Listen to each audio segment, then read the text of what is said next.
बिस्मिल्लाहिर्रहमानिर्रहीम। अस्सलाम वालेकुम जी। आज हमारे पास टॉपिक है kingdom Monera. 5 kingdom classification system का फर्स्ट किंगडम है किंगडम मोनेरा। 9th क्लास की बायोलॉजी का 3rd चैप्टर। देखें, इससे प्रीवियस लेक्चर में हमने 5 किंगडम क्लासिफिकेशन सिस्टम को स्टडी किया था। 5 किंगडम क्लासिफिकेशन को किस साइंटिस्ट ने प्रपोज किया था या किस साइंटिस्ट ने उसको इंट्रोड्यूस किया था 5 किंगडम क्लासिफिकेशन को, और कब इंट्रोड्यूस किया था, किस बेस पे इंट्रोड्यूस किया था, कि जो ऑर्गेनिज्म मौजूद हैं उन तमाम ऑर्गेनिज्म को किस बेस पे 5 किंगडम में क्लासीफाई किया और उनमें जो मॉडिफिकेशन हुई वो किन साइंटिस्ट ने उस 5 किंगडम में मॉडिफिकेशन की। ये तमाम पॉइंट्स हमने प्रीवियस लेक्चर में बात की थी। आज हमारे पास है 5 किंगडम क्लासिफिकेशन का first kingdom kingdom Monera. Kingdom Monera के कैरेक्टरिस्टिक्स की बात करें, इट इंक्लूड्स प्रोकैरियोटिक ऑर्गेनिज्म, के इस किंगडम में प्रोकैरियोटिक ऑर्गेनिज्म मौजूद हैं। अब ये क्वेश्चन है, व्हाट इज प्रोकैरियोटिक ऑर्गेनिज्म।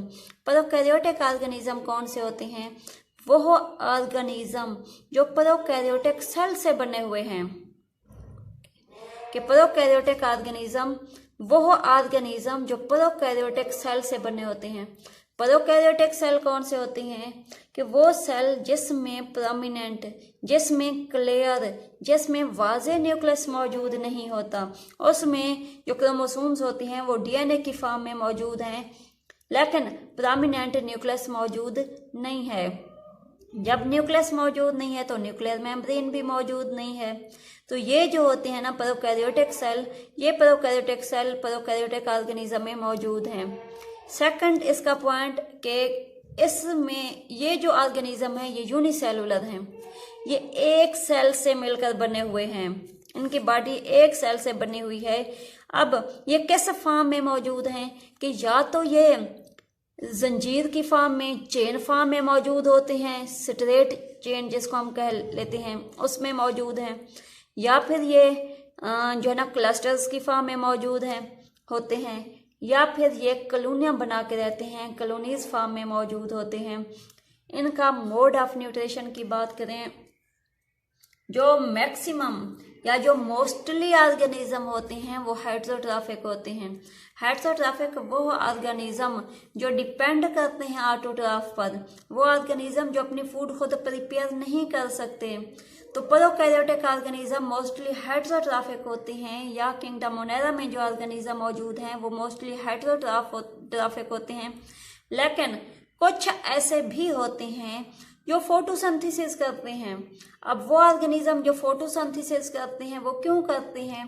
क्योंकि उनमें क्लोरोफिल मौजूद है, उनके साइटोप्लाज्म में क्लोरोफिल मौजूद है, और क्लोरोफिल हेल्पफुल होता है फोटोसिंथेसिस में। अगर हम mode of nutrition, kingdom Monera का मोड ऑफ न्यूट्रिशन देखें तो मोस्टली जो ऑर्गेनिज्म है वो हेटेरोट्रॉफिक हैं। कुछ ऑर्गेनिज्म फोटोसिंथेसिस करते हैं क्योंकि उनके साइटोप्लाज्म में क्लोरोफिल मौजूद है। अब नेक्स्ट हमारे पास है कि किंगडम मोनेरा की एग्जाम्पल कौन सी हैं। कौन से ऑर्गेनिज्म? Bacteria and cyanobacteria. के किंगडम मोनेरा में बैक्टीरिया, 2 किस्म के ऑर्गेनिज्म मौजूद हैं जिनको बैक्टीरिया और साइनोबैक्टीरिया का नाम देते हैं। ये जो बैक्टीरिया हैं, हमने इधर बात की थी कि ज़्यादातर ऑर्गेनिज्म हेटेरोट्रॉफिक हैं, ज़्यादातर ऑर्गेनिज्म हेटेरोट्रॉफिक हैं। ये हेटेरोट्रॉफिक कौन से होंगे? ये बैक्टीरिया होंगे। जबकि ऑटोट्रॉफ कौन से होंगे? ये साइनोबैक्टीरिया होंगे। ऑटोट्रॉफ चूंकि क्यों होते हैं? क्योंकि इनके ये फोटोसिंथेसिस करते हैं क्लोरोफिल की वजह से। ये फोटोसिंथेसिस करते हैं क्लोरोफिल की वजह से। तो क्लोरोफिल एक पिगमेंट होता है जो कि लाइट को ऑब्जर्व करते हैं। साइनोबैक्टीरिया को हम ब्लू ग्रीन एल्गी भी कहते रहे हैं। ये हमारे पास किंगडम मोनेरा के कुछ कैरेक्टर थे। अब अगर हम बैक्टीरिया का स्ट्रक्चर देखें तो ये हमारे पास बैक्टीरिया का स्ट्रक्चर मौजूद है कि सेल वॉल, सेल मेम्ब्रेन, और ये हमारे पास क्रोमोसोम्स मौजूद हैं कि डीएनए फॉर्म में। इसमें कोई प्रॉपर न्यूक्लियस मौजूद नहीं होता। ये प्लाज्मिड्स मौजूद हैं और ये इसका फ्लैजेला है। इसके अलावा ये जो स्ट्रक्चर हैं बारीक इसको हम पिली का नाम देते हैं। ये कुछ स्ट्रक्चर है बैक्टीरिया का और ये कुछ कैरेक्टरिस्टिक्स थे किंगडम मोनेरा के। जी थैंक यू सो मच।